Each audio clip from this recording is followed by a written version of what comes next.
పేరు చారు అంటే సత్ మంచి అని, చాలా చక్కటి ఆలోచన కలిగినది, విశాల బుద్ధి కలిగినది, మతి బుద్ధి, మంచి బుద్ధి కలిగిన పిల్ల, దానికి అర్థం చారుమతి.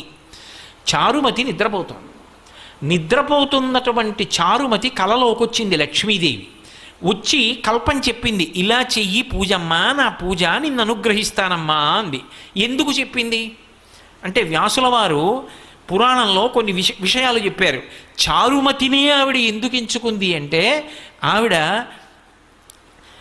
పతివ్రత, మహాపతివ్రత. మహాపతివ్రత అంటే ఎప్పుడు భర్తని అనుగమిస్తుంది. ఏ పని చేసినా భర్త సంతోషిస్తాడా సంతోషించడా అది ఆలోచిస్తూ ఉంటుంది.